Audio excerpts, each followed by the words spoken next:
Love zu einer ganz besonderen halben Woche, nicht nur im Rheinland oder in Hessen, sondern auch bei uns auf bahndienst.com, auf eurer Lieblingsseite zum Thema Speedway, Langbahn und Eisspeedway. Wir haben diese 3 tollen Tage ins Zeichen von 3 tollen Video-Interviews gestellt. Das Studio Bayern ist diesmal nicht der Austragungsort, sondern wir sind quasi mit dem Studio Bayern auf Reise gegangen. Einmal auf eine ganz besondere Fernreise, nämlich nach Oulu in Finnland. Das ist, Eisspeedway-Fans wissen, das ist die Heimat von Jarmo Hirvassoja, dem Schräglagenkönig und einstigen Weltmeister. Dort allerdings in Oulu ist ein ganz besonderer Zeitgenosse aufgeschlagen, nämlich der einzige Australier, der Eisspeedwayrennen fährt. Andrew Barrett heißt er und er ist eingeschrieben in die finnische Meisterschaft. Als ich diese Nennliste gesehen habe, hat mich das dermaßen stutzig gemacht, dass ich natürlich sofort Kontakt aufnehmen musste zu Andrew Barrett. Damals noch am anderen Ende der Welt, da war er gerade auf der Reise von Melbourne in Australien rüber nach Helsinki in Finnland. Mittlerweile ist er angekommen, mittlerweile habe ich mit ihm reden können und das Ergebnis dieses Gesprächs, das seht ihr hier im ersten von 3 Klönschnack zu Karneval-Episoden von bahndienst.com. Ich habe es extra im Original, im Australischen belassen und mit Untertiteln versehen, damit ihr den ganzen Charme und den ganzen Witz und die ganze Originalität, ja, die ganze Spur Wahnsinn dieses Vorhabens und des Typen Andrew Barrett aus Geelong im südaustralischen Victoria genau nachvollziehen könnt. Viel Spaß dabei bei unserer ersten Episode vom Klönschnack zu Karneval, unserer Miniserie für die 3 tollen Tage.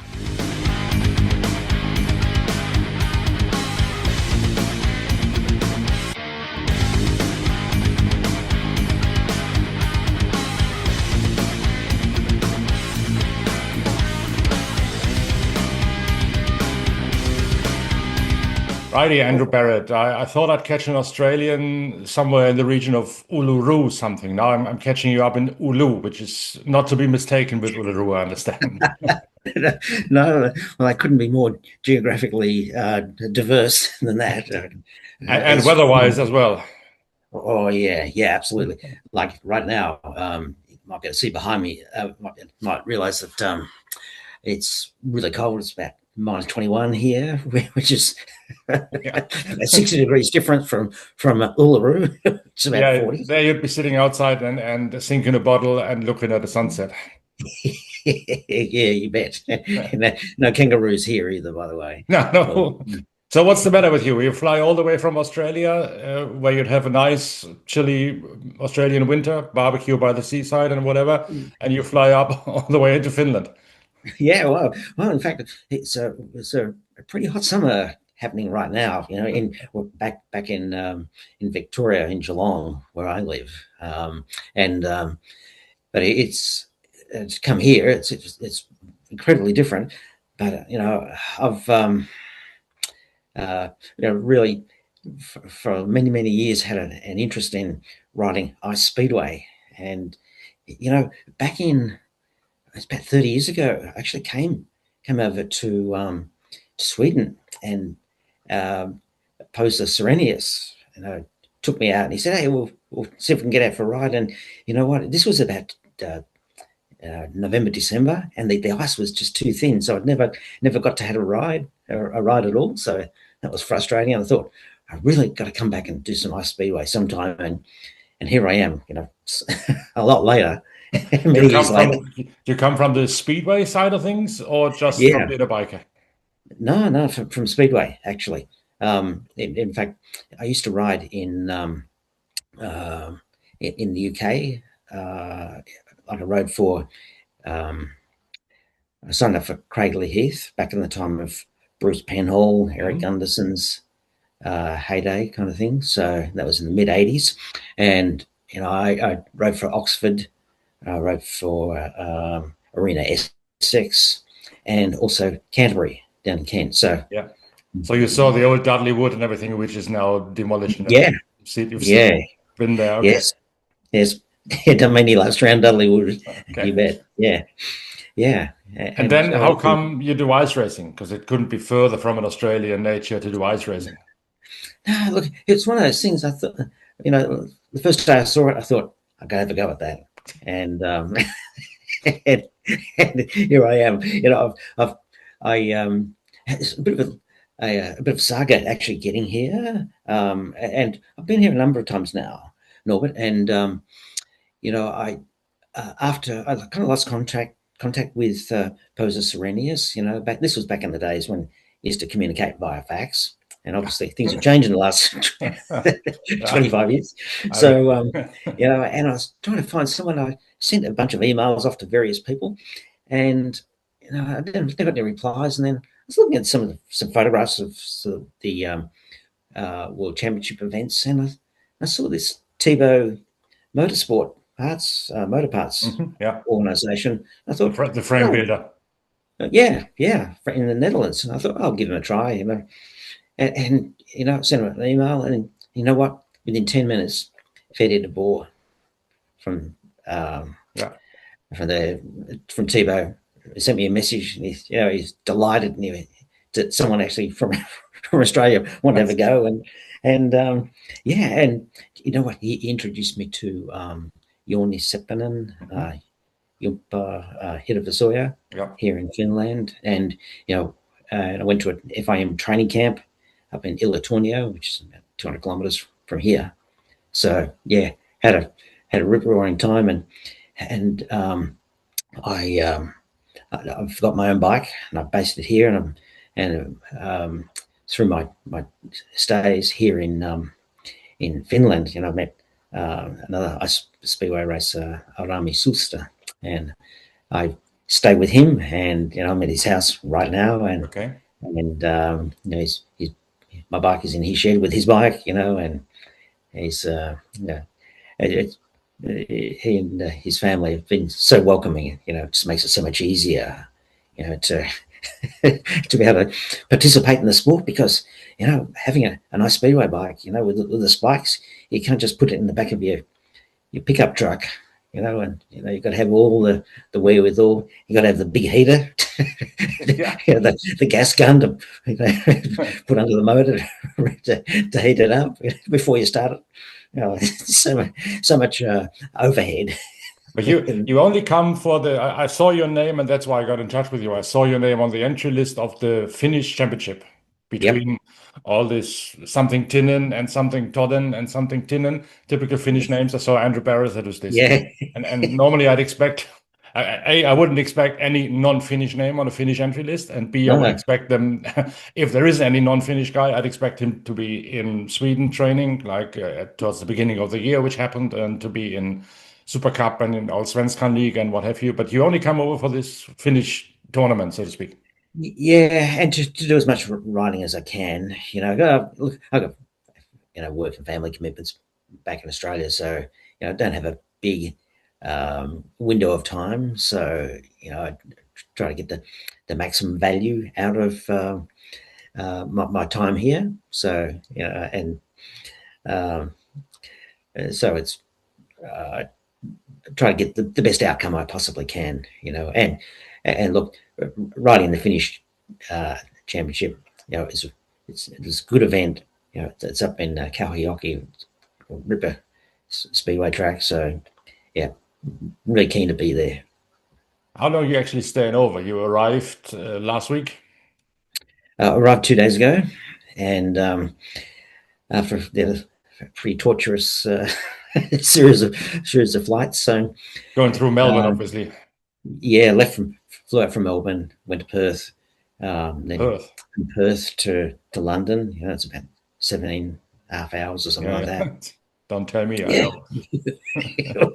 Which, and I can tell you, by the time I got here, I was just so glad to be able to, be horizontal, lie down somewhere. And it was, and when I got up the next morning, I could barely move. I was so stiff from sitting upright, in an aircraft chair for 24 hours or whatever. Well, actually 28 hours, I think it was. So flying time. So it's horrendous, but hey, delighted to, that's a small price to pay. So you come over, see, the bike's still there? Has it been maintained, or do you have to work on your bike all on your own and get it ready for next week's meeting? So there is some work to do. Yep. And very fortunate to have a tuner here in Oulu, Osmo Lahti, who's a great guy, and is well known in the Eisspeedway community here in Oulu, and he's been really helpful in making sure that the bike and the motor is, well maintained. So, so look, there's still a few things to do before I actually get out on the track, but in the next day or two, we'll be out ripping around. So, and then you take it out to any lake in the region which is frozen, where you can just set up a track. Well, here's the thing. In Oulu, because it's the hometown of the only Finnish World Eisspeedway champion, Jamppa Hirvisoja, there's the council and the city here really support him, and there's a track. There's a bit of council land, and they've got an ice speedway track that you can go and ride in. It's like in an industrial part of the city, and it's, amongst the factories and offices, there's this ice speedway track. So it's Jarmo Hirvisoja Raceway, basically. Yeah, absolutely. And he Jarmo comes down to the track quite often, and he's really helpful. It's just amazing to have a world champion come down and give you a bit of help and some guidance and support. But then to see what you're doing there, you just go out on the track and practice as often as you can. And the only real actually race, as in competitive race, is the Finnish Championship, or are there more which we don't know about in Germany? No. At this point, I've in the time I've got, I thought I'm just going to focus on that event. What I will do is I'm going to try and get up down to Vargas, where the European Championship is on. Yep, and there's some guys doing a bit of training down there, so I'll get down and join them as well. So that'll be a bit of extra preparation, and nothing like doing preparation with other riders to kind of really give you some sense of how you're performing. But again, the only race, as in points scoring and program filling, is the Finnish Championship. Yes, absolutely. Yep. No chance of you staying over until Heerenveen for the Roll of Thijs Cup, which would be suited for you, like tailor-made? Yeah, I'd love to. Look, I do have to go back, but I wouldn't mind coming back. Come back again. Yeah. It's not that far. No, not when you say it quickly. It's not far at all. No. Look, and hey, that's certainly a possibility. Yeah.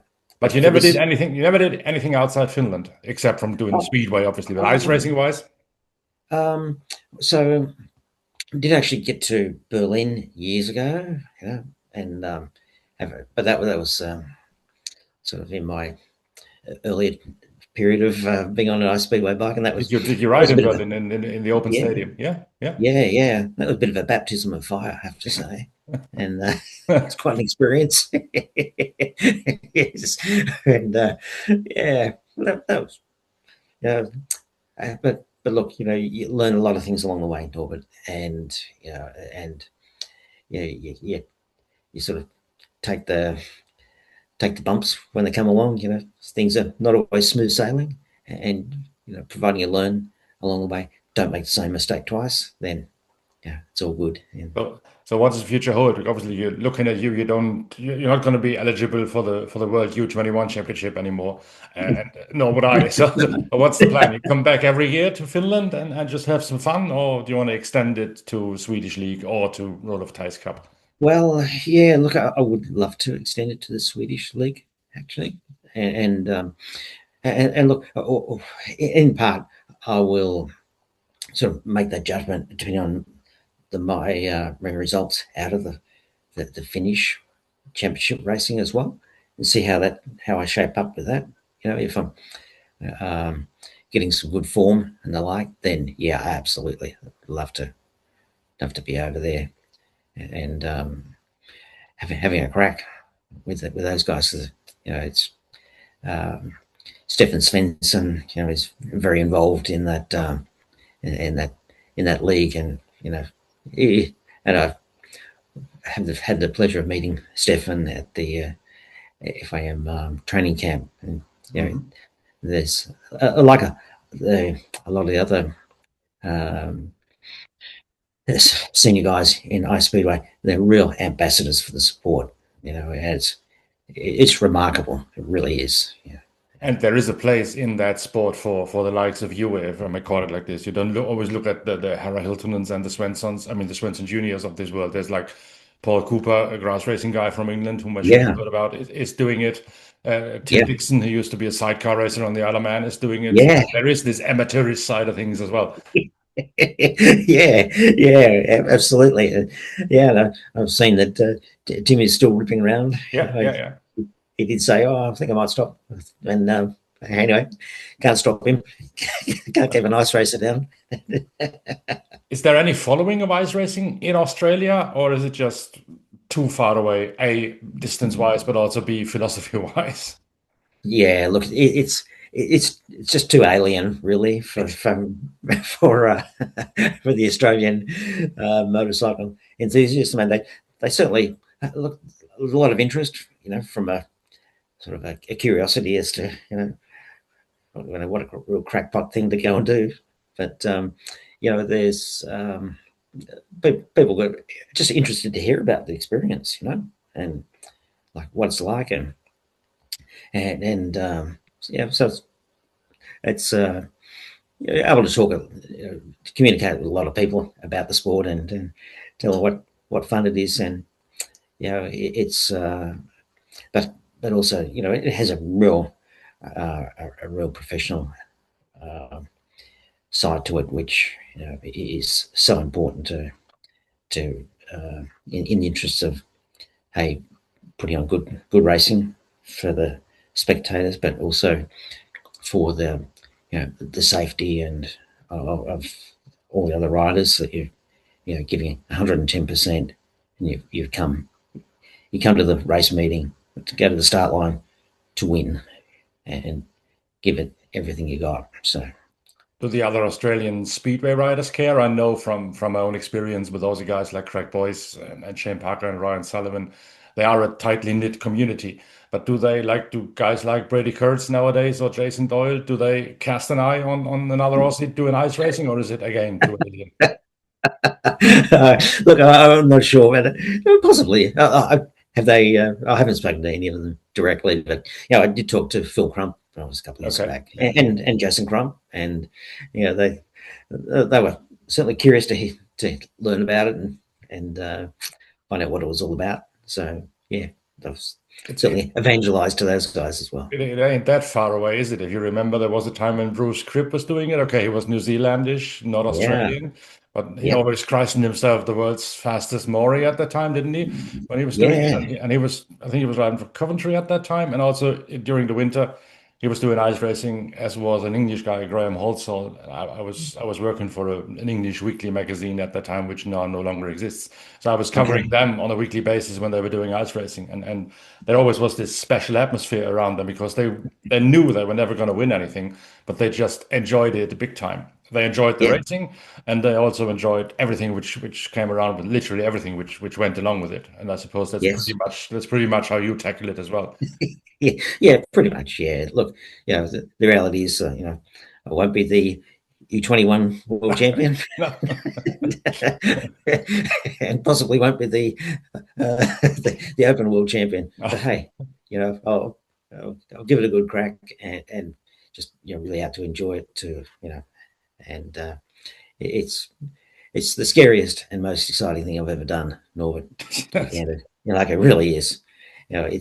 It's kind of like putting a pair of handlebars onto a missile. The thing's just takes off, and I can remember after the first ride I did at the training camp, I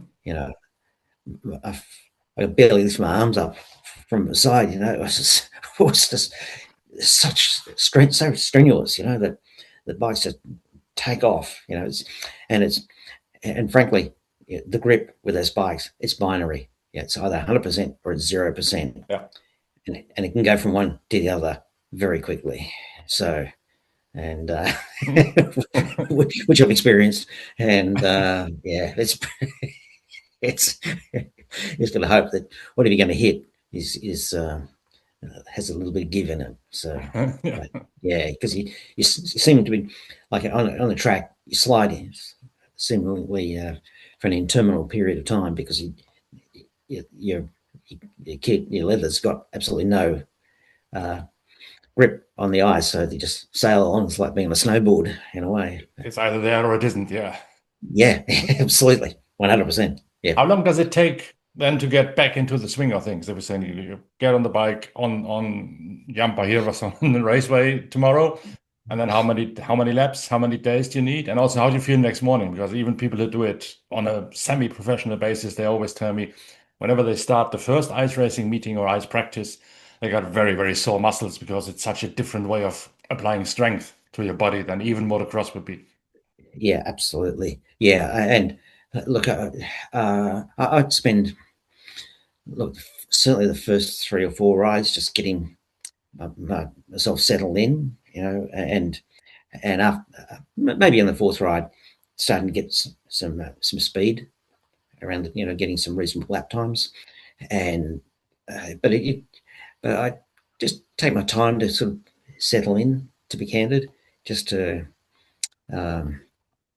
make sure that everything is how it needed to be, and you can feel that quite readily on the bike. So, but how do I feel the next day?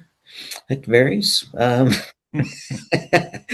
Certainly quite stiff, and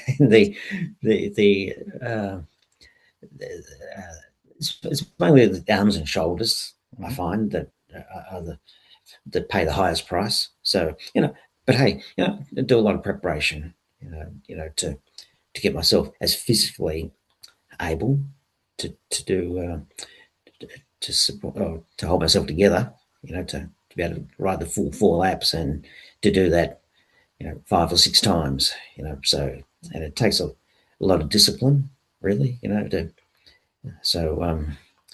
doing the push-ups and all those other gym exercises with your legs, especially your left leg, to keep it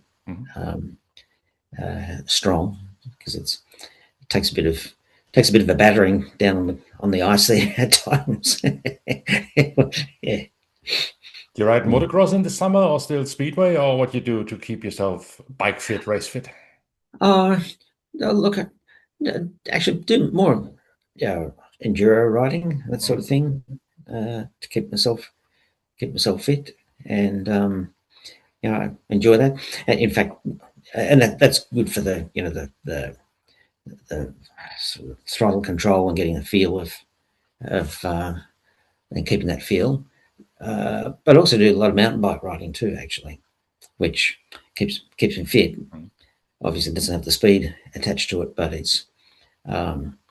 it can be very physically demanding. And one of the things I find with Eisspeedway is that, hey, it's only a minute or so for a race, but you come in like puffing at the end, like it's hard work.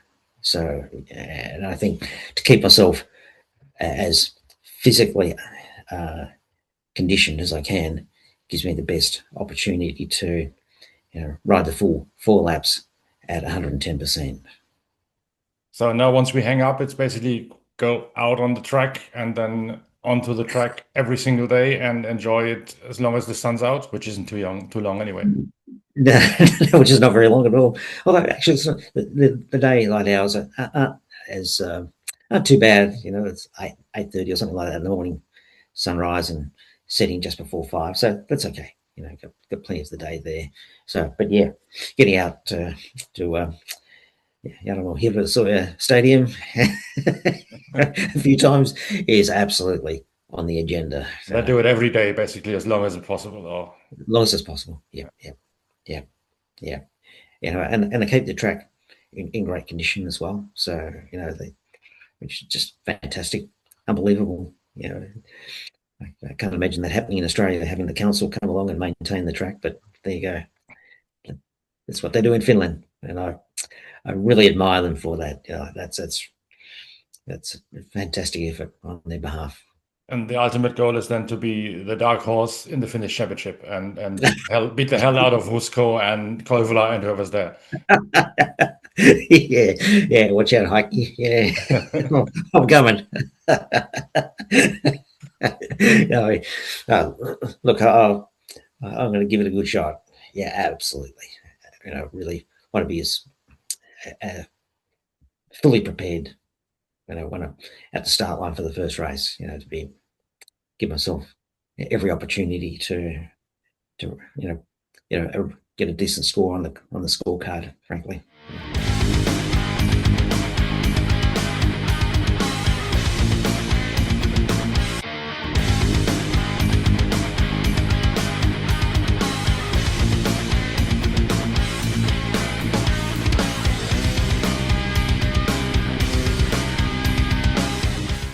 Also ich muss euch ehrlich sagen, ich habe ja schon viel erlebt in meiner journalistischen Laufbahn, von der Formel 1 über Le Mans, über die Rallye Dakar. Aber genau das liebe ich so am Bahnsport, dass man da die unmöglichsten, die außergewöhnlichsten Typen kennenlernt. Andrew Barrett, den ihr hier gerade gesehen habt, ist sicherlich einer von ihnen. Ein Australier, der mal eben um die halbe Welt fliegt, um ein bisschen in Finnland Eisspeedway zu trainieren und ein einziges Rennen mitzufahren und das Ganze dann äußerst frohgemut in Angriff nimmt. Danach wird er direkt wieder heimfahren, dort in seinen Daytime-Job, in seinen Alltagsjob gehen. Er ist übrigens ein Cyber-Security-Experte in Australien. Und ich glaube, diesen Andrew Barrett, den werden wir uns noch das ein oder andere Mal schnappen in den nächsten Tagen, auch für unsere Podcasts. Jetzt aber seid erst einmal gespannt, was wir morgen für eine ebenfalls ganz und gar außergewöhnliche Geschichte für uns aufgedeckt haben in unserem Klönschnack zu Karneval. Da sind wir nämlich nach Bad Zwischenahn gegangen, meine ehemalige Heimat und auch eine ehemalige Bahnsport-Hochburg. Und was ich dort erlebt habe und was das für ein Epizentrum des ganz besonderen Bahnsports geworden ist mittlerweile, das seht ihr in den nächsten beiden Episoden von unserem Klönschnack zu Karneval. Und ich kann euch jetzt schon sagen, das wird auch wieder einfach nur ein Knüller. Bis dahin, Alaf weiterhin. Tschüss, danke fürs Zugucken. Euer Norbert Ockenga.